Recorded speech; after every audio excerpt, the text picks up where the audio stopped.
السلام علیکم مینوال امید لرم چې تاسو به ټول روغ جوړ به وئ. عزتمنو د پردو ښځو سره چې په موبایل باندې خبرې کوي نو مینوال د دوی اخرني انجام مرګ دی. راځئ مینوالو چې څنګه په باجوړ کې ګل مرجان خلک چا ډېر سخت بېدردۍ سره قتل کړو. عزتمنو راځئ د دې دا ویډیو وګورئ چې دی په کومه طریقه قتل کړی دی. ټول معلومات زه تاسو سره په دې ویډیو کې شیر کوم. موږ سره د ویډیو تر اخره پورې وګورئ چې تاسو ته پوره معلومات در ورسیږي. د دې معلومات نه مخکې زه تاسو ته د یادګینه وکړم تاسو کو چارې زموږ په دې سوپر کلیک چینل کې نوي وئ چینل هم نوي سبسکرایب کړئ. مهرباني وکړئ تاسو زموږ د سوپر کلیک چینل د سره سبسکرایب کړئ.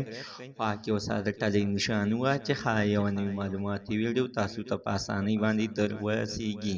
عزتمنو نن سبا به تاسو خپله خوب هم لیدلي وي او اورېدلي به هم وي چې نن سبا هلکان چې دي نو د جینکو سره په موبایل باندې ډېرې خبرې اترې کوي چې د جینۍ په جال کې کله چې ګیر شي نو د ده نه خپله کورنۍ ټول خیر شي یعنې مور او پلار خویندې ترې نه هېر شي په دغه هغه جینۍ سره په ګپ شپ باندې وي چې مینهواله اخره کې د دغه جینۍ کور واده ته پته ولګي.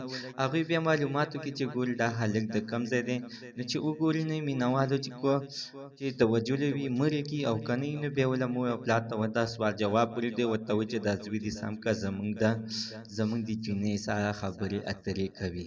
په مینهوال د دغه جینۍ والا کور والا ډېر غیرتي خلک وو ځکه عزتمنو چې کله چې کتلي دي دا خو دې خلک سره ګپ شپ لګوي هغه خلک یې نیولي دي او ورته ویلي دي چې دغه جینۍ سره په موبایل باندې ګپ شپ لګوي نو ده ورته ویلي دي او یا زه خو ورسره ګپ شپ لګوم هغې سره زما د زړه نه مینه محبت دی یعنې شاید چې مونږ دواړه شی چې د کور نه خو مو تښتو. نو د جینۍ کور والا وروڼو ته چې دا پته لګېدلې ده نو هغوی سمدستي دغه خلک په وهلو باندې وجلی دی او بېدردۍ سره یې قتل کړی دی. نو زموږ د دې ویډیو مقصد دا دی چې هېڅکله د چا عزت سره لوبې مه کوئ. درېیمه که الله مه کړه دغه شانتې واقعه به درته مخې ته ودرېږي چې بیا به دې خپل خپلوان به دې نه ګټي همدغه شانتې به دې پرېږدي ځکه چې عزتمنو ډېر سخت بېشرم ځي کې به تللی او بیا څوک د شرمه به دې نوم به دې نشي اخیستلی. زموږ د عزتمنو تر نن ورځې معلومات د دې ځای پورې د نوي معلوماتو دپاره د سره زموږ د سوپر کلیک چینل د سره سبسکرایب کړئ.